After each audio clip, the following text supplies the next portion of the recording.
Live from clickorlando.com, this is News 6 at 5:30. This is a News 6 Plus takeover. Here now is Matt Austin and Ginger Gadsden with Florida's Fourth Estate.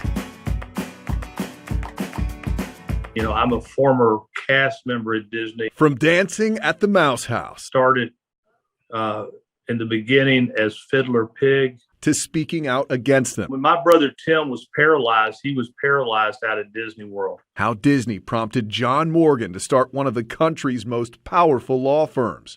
But first. Welcome to Florida's Fourth Estate, where we're going to put some things into perspective for you today.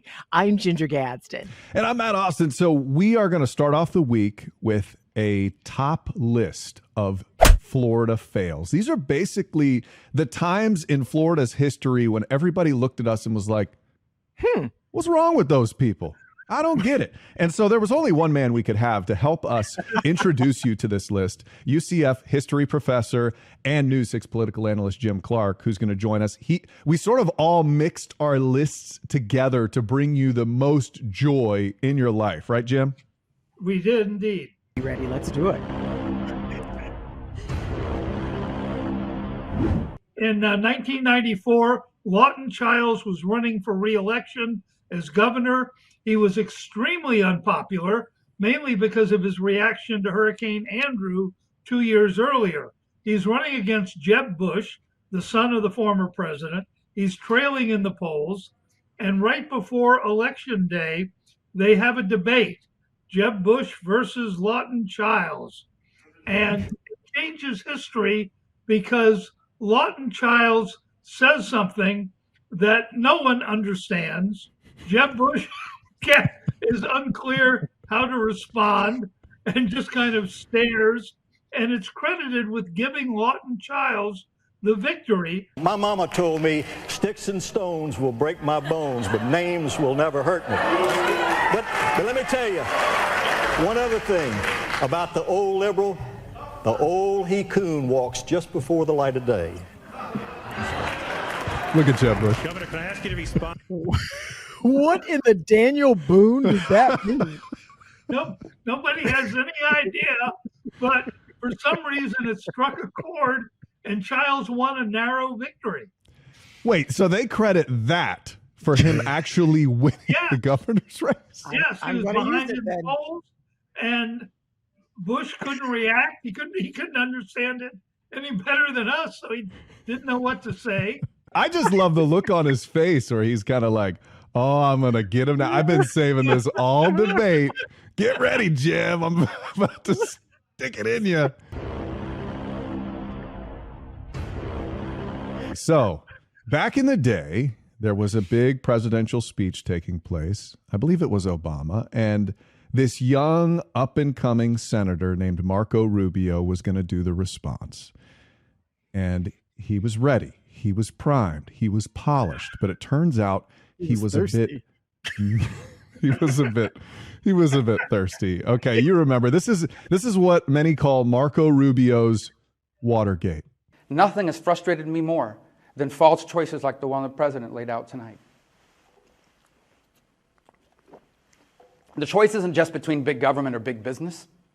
What we need is an accountable, efficient, and effective government. Matt, we've all been there. Oh, you know man. what he's doing. He's not losing contact with the teleprompter. I feel like it would have been so much better if he were just like, hold on a second, and then just drank. But he tries so hard. Oh, man. And look, by the way, we're picking on all politicians. Yeah. If you're watching this and you're like, oh, they're going to pick on just one side or the other, just stick with the list. We're going to get to everybody.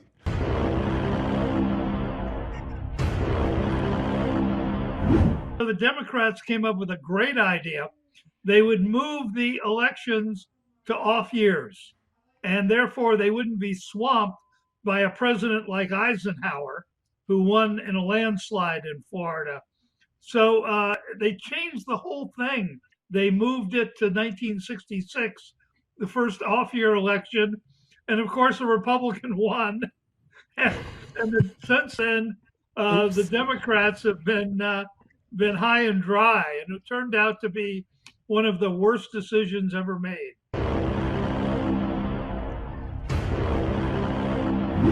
This one I don't even feel good about, and I'm not even going to make fun of it because somebody actually had a real problem. The thing that is so disheartening about this one is this young man was one step away from being the governor of Florida. We're talking, of course, about Andrew Gillum, who was the former mayor of Tallahassee. He was this young, up and coming Democratic star, really just rising in the party, and people were in love with him, and he was doing so well. And he lost to DeSantis by just a few thousand votes. It was such a close race for governor in 2018. I know you remember that. But then, not long after that, Gillum made headlines because someone released pictures of a hotel room in South Beach where he was with some other people. He says he wasn't doing drugs, but other people say other things, and this is the room. It looks terrible. He has since been to rehab and has gotten help for it because he obviously something was wrong. And it just goes to show you the thin line we all walk. This guy was 32,000 votes away from being Florida's next governor. It was a fraction of a percentage, and just a very short period of time later, he's found in that hotel room where drugs are found. It was an ugly scene. It was just a bad scene. I don't even really want to go into it, but it was an embarrassing moment for Florida because everybody's like, half of you voted for this guy, and then look where he turned up. In 2000, I'm with you. The networks kept going back and forth. Did Al Gore carry the state? Did George Bush carry the state? Gore was on his way to concede, and some people got a hold of him and said, wait a minute, this thing ain't over yet. They tackled him. And in South Florida, they were having problems with the ballots. A man named Pat Buchanan, who was a real right-wing candidate, was on the ballot as an independent.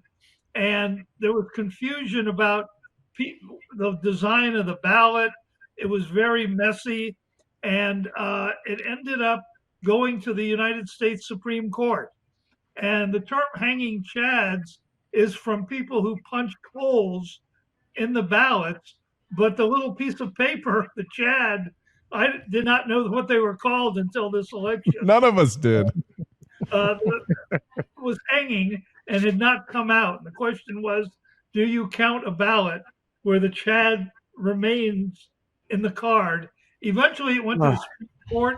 Supreme Court ruled for George Bush, who became president.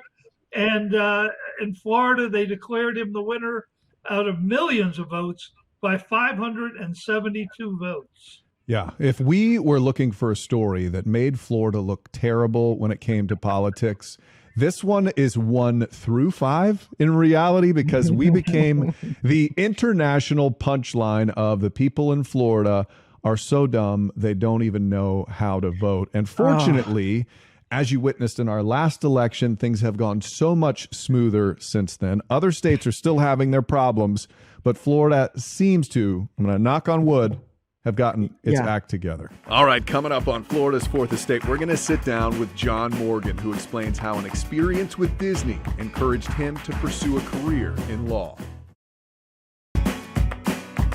We can't wait to get to the guest we have for today. I'm going to introduce myself. I'm Ginger Gadsden. My co-host is Matt Austin. There is a gentleman who needs no introduction, but I'm going to tell you his name is John Morgan, attorney extraordinaire. Well, John Morgan is definitely on the podcast, friend of the podcast. He's been on several times.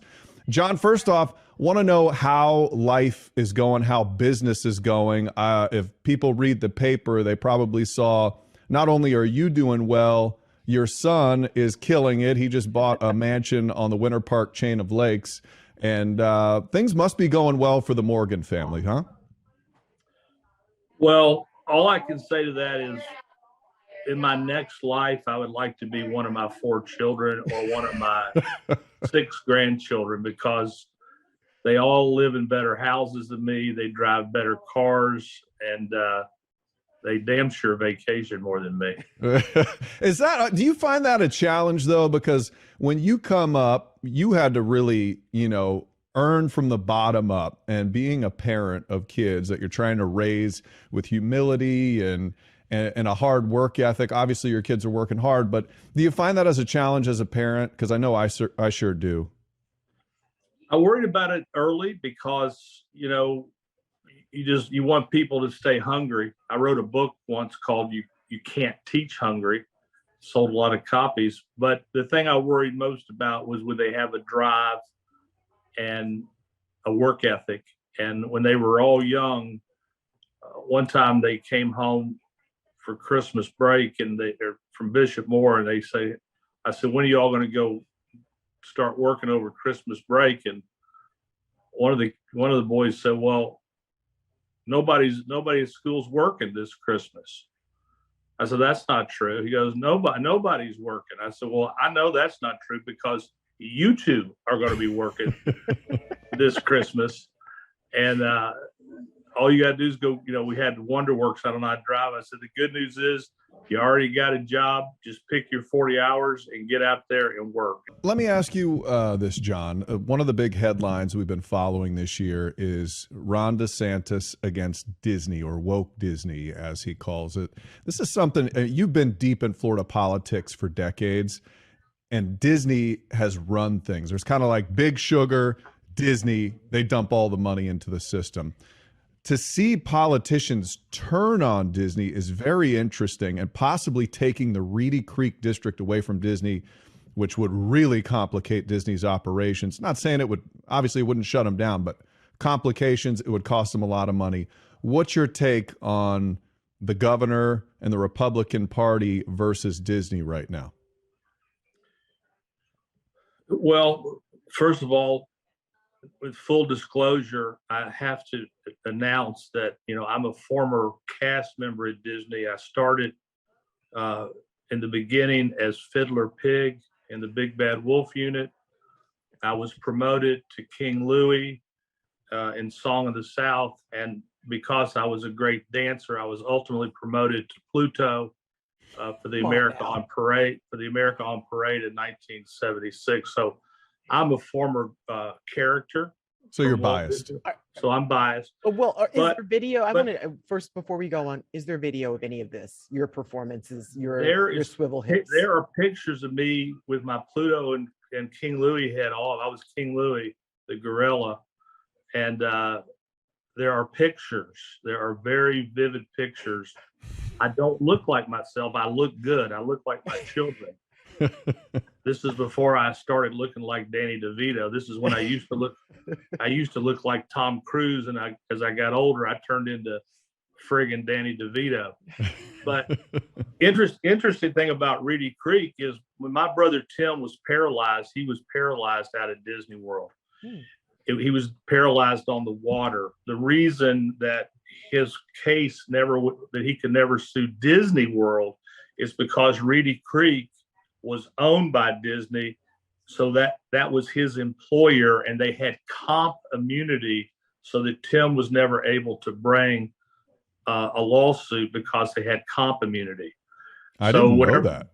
Yeah, and listen, by the way, Disney treated Tim like terribly during that, and it was that time I didn't know what a personal injury lawyer was.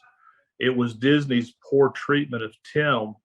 And the way they just, they fought him like he was a combatant enemy, even on his comp benefits. And I was 19. We were poor as hell. And here we were with my brother, C6, C7 quadriplegic, with this gigantic company. And then they finally said to him, they said, well, we'll put you back to work so they can get out paying him benefits. And they said, we'll make you an operator from 11 at night till 7 in the morning. And when Disney was messing with Tim, I became as mad at Disney as Ron DeSantis is at Disney. And that was, those moments in my life was my inspiration for becoming a personal injury lawyer.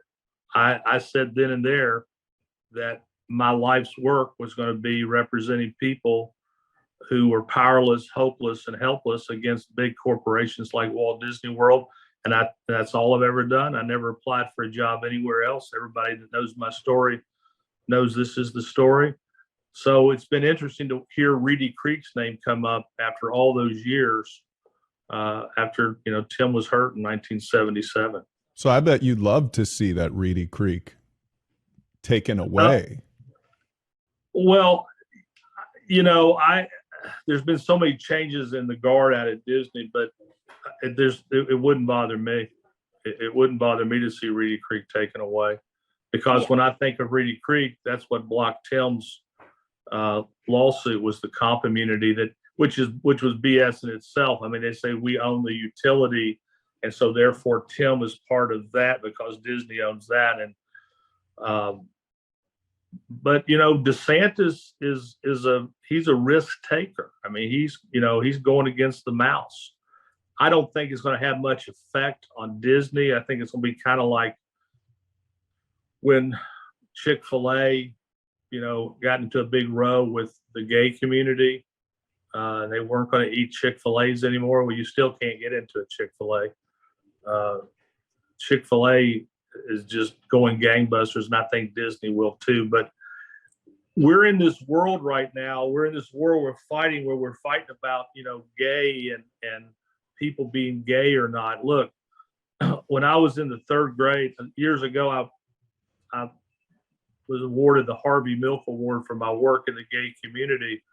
When they asked me, what my philosophy was, I said, when I was in the third grade, I had a teacher, Sister Rosemarie, who said one day in class, she says, kids, God doesn't make mistakes. And people don't choose to be gay. People are born gay.